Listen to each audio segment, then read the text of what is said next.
জয়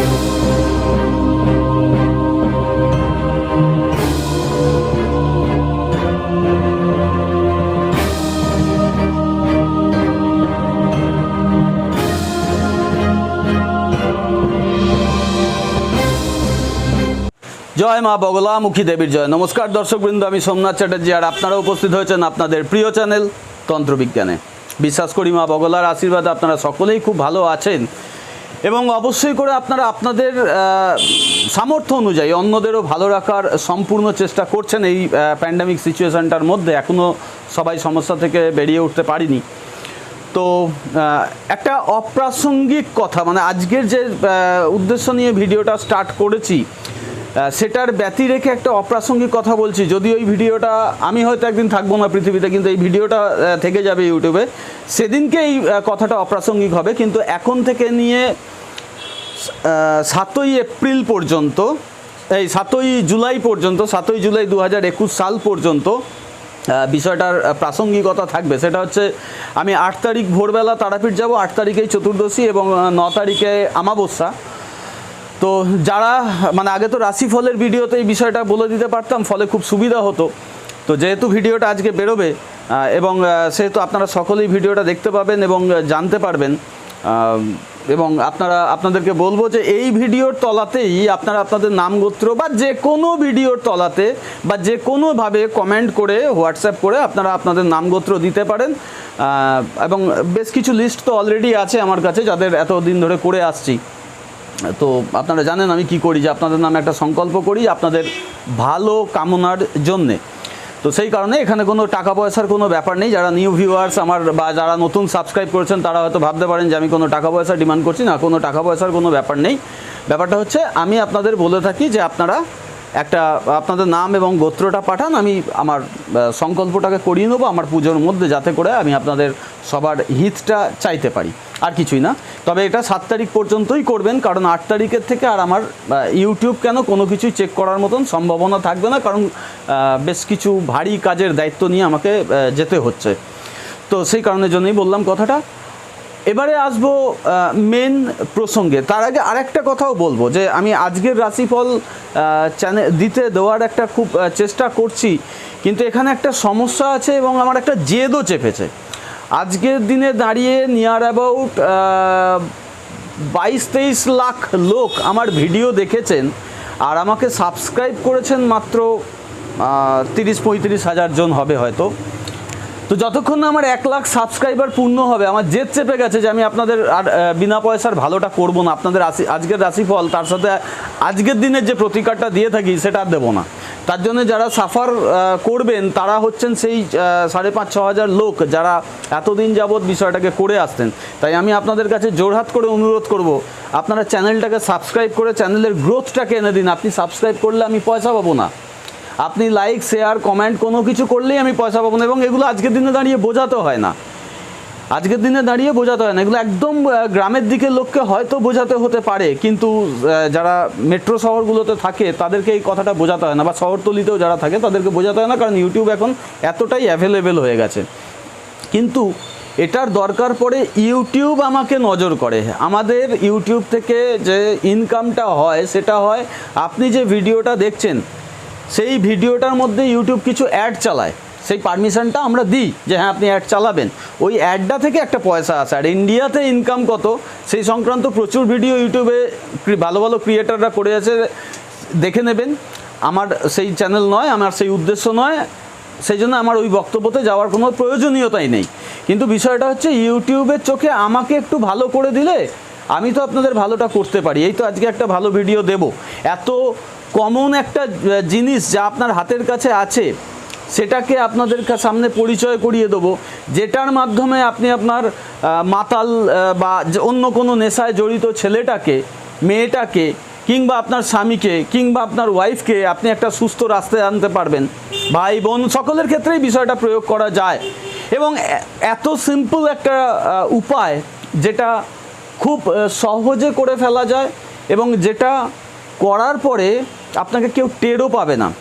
তাই আমার অনুরোধ থাকবে যে ভিডিওটা স্কিপ না করে পুরো ভিডিওটাকে খুব মনোযোগ সহকারে দেখুন, বুঝুন পুরো বিষয়টাকে, পুরো সিস্টেমটাকে, এবং তারপরে আপনি প্রয়োগ করুন আপনার সেই প্রিয়জনটার ওপরে যিনি যে কোনো প্রকার নেশায় জড়িয়ে রয়েছেন। এবং ম্যাক্সিমাম কেসেসে এটা আমরা যারা মদে আসক্ত বা তরল পদার্থ পানে আসক্ত, যার মধ্যে অ্যালকোহল ব্যাপারটা থাকে, যেমন অনেকে শুনেছি যে ওই কিছু একটা সিরাপ খায়, কাশির সিরাপ খায়, অনেকে আবার মদ খায়, অনেকে আবার হোমিওপ্যাথির কিছু ফাইল আছে যেটা ডাইরেক্ট ভেঙে খেয়ে নেয়, যার মাধ্যমে নাকি এ ধরনের নেশা হতে পারে। তো এই তরল জাতীয় যে জিনিসটা কনজিউম করে, যার মধ্যে অ্যালকোহল থাকে, এই পদ্ধতিটার মাধ্যমে সেই বিষয়টা ওনার শরীর থেকে কেটে যাবে এবং উনি অবশ্যই করে খুব ধীরে ধীরে এই বিষয়টা থেকে বেরিয়ে আসতে পারবেন। এবং আপনাকে কিছু করতে হবে না, কোনো বকা ঝকা ধমক দেওয়া নয়। আপনি একদিন নিজে যদি মদ ঢেলে ওনার মুখের সামনে দেন, মানে ওটা দেখেই শিউরে উঠবে যে না বাবা ওটা আমি খেতে পারবো না, খেলেই আমার ভয়ঙ্কর রকমের শরীর খারাপ করবে। তো আমি ইউটিউবে বহুত রিসার্চ করেছি, সাবজেক্টটা নিয়ে নয়, মানে পদ্ধতিটাকে নিয়ে। তো ওখানে কিছু কিছু মানে ভালো পদ্ধতি আছে। আর ম্যাক্সিমাম মানে যদি আমি বলে থাকি যে ইউটিউবে নেশা মুক্তি সংক্রান্ত 10,000 ভিডিও আছে, তো গ্যারান্টি দিয়ে ওর মধ্যে 2 কি 3টে ভিডিও আছে যেটাকে কাজের এবং যেটাকে পিক করা যায় এবং যেটা আপনি করতে পারেন। বাদ বাকি টোটাল ভিডিওগুলো কমপ্লিটলি মানে ওরটা শুনে ওরটা শুনে করে গেছে। এবং আজকে আমি যে পদ্ধতিটা বলবো, আমি জানি এই পদ্ধতিটাকে নিয়েও কেউ কপি করে একটা কিছু বানিয়ে দেবে, কিন্তু বিষয়টা হচ্ছে মাপ বলে একটা কথা আছে। সেই জন্য পুরো ভিডিওটা দেখুন, পুরো বিষয়টাকে যথেষ্ট ভালো করে বুঝে নিন। আগামী দিনে যদি কেউ কপি করে এই পদ্ধতিটাকে আপনাদের নিজেদের চ্যানেল দিয়ে বাজারে ছাড়ার চেষ্টা করেন, ওয়েলকাম, কোথাও কোনো আপত্তি নেই। শুধু মাপগুলো যেমন যা বলবো অ্যাজ ইট ইজ বলবেন, নইলে হিতে বিপরীত হয়ে যাবে। অর্থাৎ একটা লোককে আপনি ভালো করতে গিয়ে তার খারাপও করে ফেলতে পারেন, তাই জন্য একটু ভালো করে শুনে নেবেন। আর একটা কথা বলবো, এই নেশা মুক্তি সংক্রান্ত বিষয় নিয়ে আমি কম করে 6-7টা ভিডিও ছাড়বো, যার মধ্যে যদি আমি 6টা ছাড়ি তো যার মধ্যে 5টা আপনারা নিজেরাই করতে পারবেন। না পারলে আমাদের সাহায্য তো অবশ্যই আছে, 5টা আপনারা নিজেরাই করতে পারবেন। 6 নম্বর ভিডিওটার আপনারা পারবেন না। ওই 6 নম্বর প্রয়োগটা আমি লাস্টলি বলবো, মানে আজকের ভিডিওর কথা বলছি না, এরপরে এরকম সিরিজ বেরোতে থাকবে টাইম টু টাইম। তার মধ্যে ওই 6 নম্বর প্রয়োগটা হয়তো আপনারা পারবেন না, তার 7টা ভিডিও যদি হয়তো ওই 7 নম্বরটা আপনারা পারবেন না, সেটা আমাদের হাতে, ওটা তান্ত্রিকদের খেলা। তো যাই হোক, এখানে কিছু পদ্ধতি আছে যে পদ্ধতিগুলোকে অনেকে ভালোভাবে বলেননি, সেগুলোকেও আমি পরের ভিডিওগুলোতে বলে দেবো, কারণ এই পদ্ধতিগুলো তন্ত্রমতের পদ্ধতি, তো সেগুলো পরে আসছে। আমি শুধু ঘরোয়া উপায়টা বলছি। তো ঘরোয়া উপায়টা বলতে প্রথমেই আপনাদেরকে এটা বলি, মানে এটা বানানোর জন্য, এই ওষুধটা বানানোর জন্য মাত্র 2টো দ্রব্য লাগবে। একটা দ্রব্য লাগবে হচ্ছে মূলো, সেটা লাল মূলো হতে পারে, সাদা মূলো হতে পারে। আর একটা দ্রব্য লাগবে ফিটকিরি, কিন্তু এই ফিটকিরিটাই হচ্ছে সবচেয়ে ডেঞ্জারাস। কীরকম ডেঞ্জারাস? আপনারা দাড়ি কাটার পরে দেখবেন বাজার থেকে একটা চৌকো মাপের ফিটকিরি আসে, কোম্পানির নাম নেব না, তো ওই ফিটকিরিটা ইউজ করবেন না, কারণ আমি জানি না ওর মধ্যে অন্য কোনো কেমিক্যাল মেশানো আছে কি না। আপনারা সবসময় চেষ্টা করবেন বড় যে মুদির দোকান আছে, যারা পাইকারি বা মুদির দোকানদার, তাদের কাছে দেখবেন ঢেলা ঢেলা ফিটকিরি বিক্রি হয়, ওরা ভেঙে ভেঙে বিক্রি করে। ওই ফিটকিরিটাই পার্টিকুলারলি কিনবেন, কারণ ওটা হচ্ছে র এবং অ্যাকচুয়াল ফিটকিরি। সেই ফিটকিরিটা নিয়ে আসার পরে, কারণ আমি এটা জানি, আমার বাড়িতে অ্যাকোরিয়াম আছে, তো সেই অ্যাকোরিয়ামে ফিটকিরি দিতে হয়। তো আমি একবার ওই চৌকো স্কোয়ার ফিটকিরিটা অ্যাকোরিয়ামে দিয়েছিলাম, তো মাছগুলোর কিন্তু খুব ডিস্টার্ব হয়েছিল। তাই জন্য বললাম যে ওই পদার্থটা এখানে ব্যবহার করবেন না, একমাত্র এই ধরনের ফিটকিরি অ্যারেঞ্জ করে আপনারা কাজটা করবেন, নচেত কিন্তু করবেন না। তো পদ্ধতিটা কি, মূলোট যেটা নেবেন বাজার থেকে, একটু ফ্রেশ মূলো কিনবেন, একটা বড় সাইজের মূলো কিনলেই এনাফ, 7-8 দিন 10 দিনের জন্য চলে যায়। আর 10 দিনের বেশি এই ওষুধকে কিন্তু প্রয়োগ করবেন না, কারণ যেহেতু ওর মধ্যে মূলো থাকবে, তাই মূলো একটা পোকা টানার ব্যাপার রাখে, মূলোর রস, সেই জন্য ওর মধ্যে কিন্তু পোকা হয়ে যাবে 7-8 দিন 10 দিন বাদে। আর অবশ্যই করে জিনিসটাকে ফ্রিজার, মানে যাদের বাড়িতে ফ্রিজ আছে তারা খুব যত্নভাবেই রাখতে পারবেন, ফ্রিজিং করবেন। কোনো অবস্থাতেই কিন্তু কোনো খোলা জায়গায় রাখবেন না, ওপেন এয়ারে রাখবেন না, এবং অবশ্যই একটা কাঁচের শিশিতে ভরে রাখবেন এবং সেটা এয়ারটাইট করে রাখবেন। ওপেন রাখলেই কিন্তু ওষুধটা 1-2 দিনের মধ্যেই নষ্ট হয়ে যাবে। তো কি করবেন, যাদের সামর্থ্য থাকবে তারা রোজ বানাবেন, রোজ খাওয়াবেন, যাদের সামর্থ্য নেই, সময় নেই, তারা ওষুধটা 7-8 দিনের জন্য বানাবেন। একটা বড় সাইজের মূলো কিনবেন, তার ওপরের ছালটাকে পুরো সরিয়ে দেবেন, দিয়ে মূলোটাকে কাটবেন, কেটে মূলোটা মিক্সিতে হোক, সবচেয়ে ভালো হচ্ছে যাদের জুসার আছে তারা জুসারে ফেলে মূলোর রসটাকে বার করবেন। আর যারা মিক্সিতে পেস্ট করে রস নেবেন তারা ভালো পরিষ্কার কাপড়ে ছেঁকে শুধু রসটা নেবেন, শুধু মূলোর রসটা। এরপরে ওই যে ফিটকিরিটা এনেছেন সেটাও একটা পরিষ্কার জলের মধ্যে, যে জলগুলো আমরা বাজার থেকে কিনে খাই বা যাদের বাড়িতে ফিল্টার আছে, ওই ফিল্টারের জলে ওই ফিটকিরিটাকে আগে ডায়ালুট করবেন। ডায়ালুট মানে গুলে নেবেন, এমনি ভিজিয়ে রাখবেন 1 রাত্রি, দেখবেন ও অটোমেটিক গুলে গেছে, বা চামচে করে ঘেঁটে ঘেঁটেও গুলতে পারেন, বা আপনি গুঁড়ো করে নিয়ে জলে দিলেও ঝমাঝম গুলে যাবে। ওই দুটো লিকুইডকে নিয়ে একত্রে পাঞ্চ করবেন, পাঞ্চ করে আগে ঝাঁকি ফাঁকি দিয়ে রেডি করে নেবেন যাতে একটা অপরের সাথে মিশে যায়, এবং কিছুক্ষণ বাদে দেখবেন একটা ছাড়া ভাব চলে আসবে, ওটা কোনো ব্যাপার না। আপনাকে শুধু খেয়াল রাখতে হবে যে ওখান থেকে একটুখানি কিন্তু আপনাকে টেস্ট করতে হবে। তো মাপটা কীরকম, একটা 100 গ্রাম সাইজের মূলোর জন্যে আপনাকে 10 গ্রাম ফিটকিরি নিতে হবে। মাপটা কিন্তু মাথায় রাখবেন, 100 গ্রাম মূলো পিছু 10 গ্রাম ফিটকিরি। আর ওই 10 গ্রাম ফিটকিরিটাকে আপনি কিন্তু 50 গ্রাম মতন জলেই ডায়ালুট করবেন, তার থেকে বেশি জল করলে বিষয়টা অনেকটাই তরল হয়ে যাবে। আর ওই ফিটকিরি মানে মূলোটার যে রসটা বেরোবে, একটা 100 গ্রামের মূলো রস করে মোটামুটি 20 to 25 ml রস বেরিয়ে আসে, এই টোটালটাকে পাঞ্চ করতে হবে। এবার আপনাকে টেস্ট করতে হবে। টেস্ট করলে আপনি হয়তো নিজেই মদ খান, কিন্তু আপনি বাবা আপনি নিজেই মদ খান, কিন্তু আপনি চাইছেন আপনার ছেলেটা যেন মদ না খায়। তো আপনি একবার টেস্ট করলে আপনার মদের নেশা কেটে যাবে তা কিন্তু আমি বলছি না, কিন্তু আপনাকে টেস্ট করতে হবে এই কারণের জন্যে যে ওর সল্টিনেসটা কতটা এসছে আর মূলোর ঝাঁঝটা কী পরিমাণ এসছে। যদি দেখছেন সল্টিনেসটা অনেক বেশি লাগছে আপনার কাছে, তাহলে আরেকটু জল মেশাবেন প্রয়োজন মতন, যাতে সল্টিনেসটাকে একটু কমানো যায়, ঠিক আছে, আর মূলোর ঝাঁঝটাকেও যাতে একটু মারা যায়।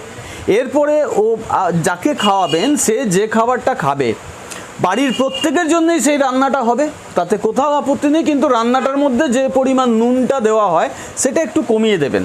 অন্যেরা সন্দক নুন বা বিট নুন মিশিয়ে খাবেন, ওর খাবার আলাদা করে রেখে খেতে পারেন, বা আপনারা পাতে সন্দক নুন বিট নুন নিয়ে খেতে পারেন। যদিও কাঁচা নুন খাওয়া খুব একটা ভালো নয়, বিশেষ করে যাদের হার্টের সমস্যা। আর এনার খাবারে নুনের পরিবর্তে ওই রসটা মিশিয়ে একবার টেস্ট করে নেবেন যে হ্যাঁ সল্টনেসটা মানে নুনের ভাবটা সমান এসছে। এই পদ্ধতিটাতে ওনাকে দিনে 2 বার যদি করতে পারেন তো খুব ভালো, যদি দিনে 2 বার করতে না পারেন অন্তত 1 বার দিনে করবেন, অন্তত পক্ষে দিনে 1 বার প্রত্যেক দিন ননস্টপ খাইয়ে যান। এবার যে বাইরে থাকে তার জন্য নেক্সট যে পদ্ধতি আছে, যাকে দূরে থাকে দূর থেকে নেশা ছাড়াতে হবে, সেই পদ্ধতি নিয়ে আমি নেক্সট ভিডিও বলবো। এটা হলো আপনার কাছে যিনি আছেন, যাকে আপনি খাওয়াতে পারবেন তাকে খাওয়ান, এর মধ্যে কোনো মন্ত্র নেই, কোনো তন্ত্র নেই, কোনো কিচ্ছু নেই। এটা পিওরলি আয়ুর্বেদিক একটা সিস্টেম, এবং এই সিস্টেমের মাধ্যমে কিন্তু আমি অনেক ভালো বড় পেড়ো মাতালকে সুস্থ রাস্তায় আনতে পেরেছি। সেই জন্য আপনাদেরকে এই প্রয়োগটা বললাম। দেখবেন খেয়াল করে মাতালরা কিন্তু মূলো পছন্দ করে না, বলে মূলো খেলেই গ্যাস হয়। দেখবেন খেয়াল করে একটু, ওদের মূলের কোনো তরকারি আপনি খাওয়াতে পারবেন না, কাঁচা মূলো খাওয়াতে পারবেন না, এবং মূলো দিয়ে মদ খাওয়া যায় না। মূলো দিয়ে মদ খেয়ে দেখবেন আপনি বমি করে দেবেন। একটা বেশ ভালো বড় সাইজের মূলো নিয়ে ওই নুন দিয়ে মিশিয়ে মূলোটা খাবেন, মদ খাবেন, দেখবেন আপনি বমি করবেন, এটা প্রমাণিত। সেই কারণের জন্য এই কথাটা আপনাকে বললাম যে আপনারা এই পদ্ধতিটাকে করতে পারেন আপনার প্রিয়জনের ওপরে। আর কিছু লোক আছে আমার কাছে, অনেক রকম রিপোর্ট এসছেন, অনেকে চেম্বারে মুখোমুখি এসে বলে গেছেন, অনেকে ফোন করে বলেছেন যে দাদা আপনার নাম করে আমাদের কাছে কল যায়। তো ফোন নাম্বারটা আমি এর আগেও আপনাদের আজকের রাশিফলের ভিডিওতে বলতাম যে আপনারা কেউ কমেন্টে নিজেদের ফোন নাম্বারটা লিখবেন না, কারণ আমি কাউকে ফোন করি না, আমি যেচে কাউকে ফোন করি না। একমাত্র যার কাজের দায়িত্ব নিই সেই কাজের দিনে বা কাজের স্বার্থে যদি আমার কখনো প্রয়োজন পড়ে আমি ফোন করি, আদারওয়াইজ আমি যেচে কাউকে কোনো দিনও ফোন করি না। আমার শত সহস্র ক্লায়েন্ট আছে যাদের মধ্যে খুব স্বনামধন্য ব্যক্তিরাও আছেন যাদেরকে আমি প্রণাম করি, আবার এমনও ক্লায়েন্ট আছেন যারা একদম নিচু তলার মানুষ যারা আমাকে প্রণাম করে। এই 2 ক্ষেত্রকেই বলছে আমি কিন্তু কাউকে ফোন করি না, তাই বেকার আপনাদের ফোন নাম্বারটা দেবেন না। আর আমার তরফ থেকে কোনো কল যায় না। যদি কল মানে যদি প্রয়োজন যার সাথে আমার একবার কথা হয়ে গেছে, তাহলে আমি তার থেকে পারমিশন নিয়ে নিই যে আমি কি আপনাকে আমার কাজের স্বার্থে ফোন করতে পারি, তবেই আমি কিন্তু কল করি। তাই বললাম যে ফেক চ্যানেলগুলো বা জ্যোতিষদের নামে কলঙ্ক, তান্ত্রিকদের নামের কলঙ্ক লোকগুলো আমার নাম ভারিয়ে অন্য লোককে ফোন করছেন, তাদেরকে বলবো যে আমার চ্যানেলটাকেই ফলো করে যান। আমি যে ভিডিওগুলো ছাড়ছি সেই ভিডিওগুলোকেই কপি করে আপনি আপনার চ্যানেলে ছাড়ুন বা আপনার ক্লায়েন্টদেরকে দিন, উপায়গুলো দিতে থাকুন, দেখবেন আপনার উপকার হবে। প্লিজ লোককে এইভাবে ঠকাবেন না। তাই জন্য এই কথাটা বললাম। তো যাই হোক, এর বেশি আর কিছু বলার নেই। আমি আশা করব যে এই রুগী যেন আপনাদের বাড়িতে না থাকে। তথাপি যাদের আছেন, যারা এই সমস্যাটার সাথে খুব লড়ছেন, যুঝছেন, তাদেরকে বলবো এই প্রয়োগটা দেখুন করে আপনি খুব ভালোভাবে এই সমস্যা থেকে আপনার প্রিয়জনটাকে বার করে নিয়ে আসতে পারবেন। আজকে এর বেশি কিছু বলবো না। যদি ভিডিওটা বুঝতে অসুবিধা হয় আমাকে ফোন করতে পারেন, নিচে কমেন্ট করতে পারেন। যদিও কমেন্ট, আমি বারবার বলছি, কমেন্ট আমি পড়ে উঠতে পারছি না, হোয়াটসঅ্যাপ করতে পারেন। আর অবশ্যই করে বলবো যার প্রয়োজন আছে ভিডিওটা তাকে শেয়ার করুন। আপনার ব্যবহার করা সোশ্যাল মিডিয়ার মাধ্যমে ভিডিওটা তাকে শেয়ার করুন, যাতে তিনি এই পদ্ধতিটা অবলম্বন করে তার প্রিয়জনকে বাঁচিয়ে নিতে পারেন। এবং অবশ্যই বলবো চ্যানেলটাকে সাবস্ক্রাইব করুন। ভিডিও দেখে বেরিয়ে যাবেন না। চ্যানেল সাবস্ক্রাইব করতে শুরু করলে পরে বা আপনারা যেচে যদি আপনাদের কাছাকাছি প্রিয়জনের লোকদেরকে দিয়ে চ্যানেলটাকে সাবস্ক্রাইব করাতে পারেন এবং চ্যানেলের যদি গ্রোথ হয়, চ্যানেল যদি 1 লাখ সাবস্ক্রাইবার পার করতে পারে, আমি অবশ্যই আপনাদের কাছে প্রত্যেক দিন আসবো এবং কথা দিচ্ছি যেদিনকে আমার 1 লাখ সাবস্ক্রাইবার পূর্ণ হবে 1 ঘন্টার জন্য হলেও আমি প্রত্যেক দিন লাইভে আসবো, প্রত্যেক দিন লাইভে আসবো। সেদিন লাইভে যতজনের উপকার করতে পারবো আমি করার চেষ্টা করব। আজকের বেশি আর কিছু বলবো না, শুধু মা দেবী বগলার কাছে অনুরোধ করব, হে মা বগলা সকলকে ভালো রাখো, সুস্থ রাখো, এত ভালো এত সুস্থ রাখো যে তারা যেন নিজ নিজ সামর্থ্য অনুযায়ী অন্যদের ভালো রাখতে পারেন, সুস্থ রাখতে পারেন। আজ আসি, আগামী খুব শীঘ্রই আবার একটা ভালো ভিডিও নিয়ে আমি আপনাদের সামনে আসব এবং আপনাদের উপকার করার চেষ্টা করব। আজ আসি, নমস্কার।